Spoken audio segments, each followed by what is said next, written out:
আমরা দেশবাসীকে 19শে জুলাই ঢাকা চলো এই আওয়াজ তুলে এই জাতীয় মহাসমাবেশ সফল করার জন্য রাজধানীর ঐতিহাসিক সোহরাওয়ার্দী উদ্যানে সমবেত হওয়ার জন্য আজকে এই সোহরাওয়ার্দী উদ্যান থেকেই আমি দেশবাসীর কাছে উদাত্ত আহ্বান জানাচ্ছি আমাদের গণমাধ্যমের মাধ্যমে। আজকে ঐতিহাসিক সোহরাওয়ার্দী উদ্যানে আগামী 19শে জুলাই যে জাতীয় সমাবেশের যে উদ্যোগ জামাত ইসলামীর পক্ষ থেকে গ্রহণ করা হয়েছে তার প্রস্তুতি, মাঠের অবস্থা, মঞ্চ, আমাদের নিরাপত্তা, আমাদের পানি, স্যানিটেশন, মেডিকেল, নানান বিভাগের লোকেশন এবং বিভিন্ন প্রস্তুতি পর্যবেক্ষণের জন্য আমরা নেতৃবৃন্দ এখানে পরিদর্শনে এসেছিলাম এবং আমরা যে ঐতিহাসিক এই জাতীয় সমাবেশের আয়োজন করতে পেরেছি, আমরা সেই মাঠ পরিদর্শনের প্রথম দিনে প্রাথমিক কার্যক্রমগুলো একটু পরিদর্শন করতে পারলাম। সেজন্য আমরা মহান আল্লাহর কাছে প্রথমেই আবারও আপনাদের সকলকে নিয়ে শুকর আদায় করছি, আলহামদুলিল্লাহ।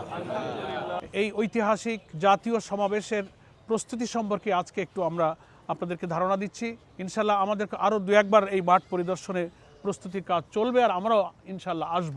আজকে এই জাতীয় মহাসমাবেশের মূল যে সৌন্দর্য এবং প্রয়োজন হচ্ছে আমাদের মঞ্চ, স্টেজ, সেই স্টেজের জায়গাটা আমরা আজকে নির্ধারণ করেছি। 100 ফিট বাই 36 ফিট পরিমাপের একটা বিশাল মঞ্চ, অত্যাধুনিক এবং যাবতীয় সুব্যবস্থা সহকারে সামনে পিছে এলইডি, বক্তার যে লেকচার স্ট্যান্ডের আলাদা সেপারেট অ্যারেঞ্জমেন্ট, আশেপাশে মেহমানদের জন্য অন্যান্য সুবিধা সহ সব ব্যবস্থা ইনশাআল্লাহ এখানে থাকবে। অজুর ব্যবস্থা থাকবে, টয়লেট, তারপরে এই সোহরাওয়ার্দী উদ্যানের চারিদিকে যে ব্যবস্থাটুকু আছে সেটাকে কাজে লাগিয়ে আমাদের যারা সারা দেশ থেকে এবং ঢাকা মহানগরীর লক্ষ লক্ষ মানুষ এখানে আসবেন, তাদের নামাজ, তাদের অজু, তাদের অন্যান্য প্রয়োজন কিভাবে পূরণ করা যায় আমরা সেসব পরিকল্পনা নিয়েছি এবং আজকে কিছু ব্যবস্থা আমরা দেখলাম। আমাদের মেডিকেল বিভাগও থাকবে। তো আমরা দেশবাসীর কাছে অত্যন্ত কৃতজ্ঞতার সাথে আমাদের প্রস্তুতি যে সুষ্ঠু সুন্দরভাবে হচ্ছে, আমাদের বাস্তবায়ন কমিটি এটা নিয়ে দফায় দফায় বসছে।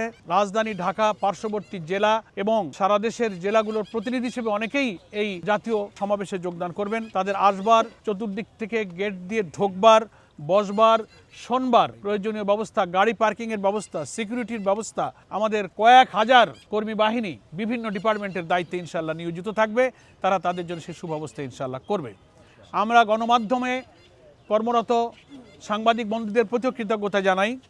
আমাদের এই 19শে জুলাইয়ের জাতীয় সমাবেশের প্রস্তুতির শুরু থেকেই দেশের জাতীয় গণমাধ্যমগুলো, ইলেকট্রনিক এবং প্রিন্ট সব মিডিয়াতে তারা সাধ্যমতো এর প্রচারণা শুরু করেছেন। আমরা দেশবাসীকে চারিদিক থেকে 19শে জুলাই ঢাকা চলো এই আওয়াজ তুলে এই জাতীয় মহাসমাবেশ সফল করার জন্য রাজধানীর ঐতিহাসিক সোহরাওয়ার্দী উদ্যানে সমবেত হওয়ার জন্য আজকে এই সোহরাওয়ার্দী উদ্যান থেকেই আমি দেশবাসীর কাছে উদাত্ত আহ্বান জানাচ্ছি আমাদের গণমাধ্যমের মাধ্যমে। আশা করি সময়ে সময়ে আমাদের এই কর্মসূচি এগিয়ে নিয়ে যাওয়ার জন্য দেশবাসীর কাছে আমাদের এই জনসভার যে মূল উদ্দেশ্য, একটি অবাধ, নিরপেক্ষ, গ্রহণযোগ্য নির্বাচনের উদ্দেশ্যে লেভেল প্লেইং ফিল্ড, নির্বাচনের পূর্বে প্রয়োজনীয় সংস্কার শেষ করা, মানবতা বিরোধী অপরাধে অভিযুক্তদের বিচারকে দৃশ্যমান করা, পিআর পদ্ধতিতে আমাদের জাতীয় নির্বাচনের যে দাবি উঠেছে সর্বমহল থেকে সেটা মেনে নেওয়া, জুলাই অভ্যুত্থানকে নিয়ে যে জুলাই ডিক্লারেশন, যে জুলাই সনদ, সেটা ঘোষণা এবং বাস্তবায়নের জন্য আমরা জুলাই বিপ্লবের প্রথম বার্ষিকী এই জুলাই মাসের মধ্যেই সেটা সরকারকে বাস্তবায়ন এবং ঘোষণার দাবি করেছি।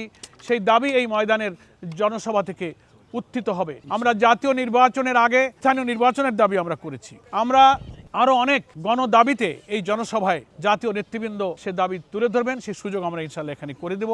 বিভিন্ন রাজনৈতিক দল, দেশপ্রেমিক, ইসলামী সংগঠন, অন্যান্য রাজনৈতিক দল, সুধী সমাজ, সুশীল সমাজ, সব শ্রেণী পেশার, ধর্ম, বর্ণ নির্বিশেষে সকলকে আমরা আমন্ত্রণ জানাচ্ছি।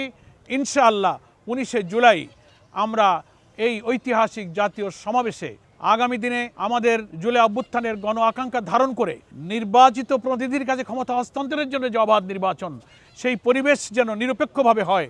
সরকার, নির্বাচন কমিশন, সমস্ত প্রশাসন যেন নিরপেক্ষভাবে মানুষের সকল সংশয়কে দূর করে নির্বাচন সুষ্ঠুভাবে পরিচালনার জন্য একটা লেভেল প্লেইং ফিল্ড, কোনো দিকে না ঝুঁকে সবার ক্ষেত্রে সমতার ভিত্তিতে যে গণদাবি উঠেছে এটা যেন নিশ্চিত করতে পারেন, এই লক্ষ্যে এই জনসভা সফল করার জন্য দেশবাসীর কাছে আমরা আহ্বান জানাচ্ছি।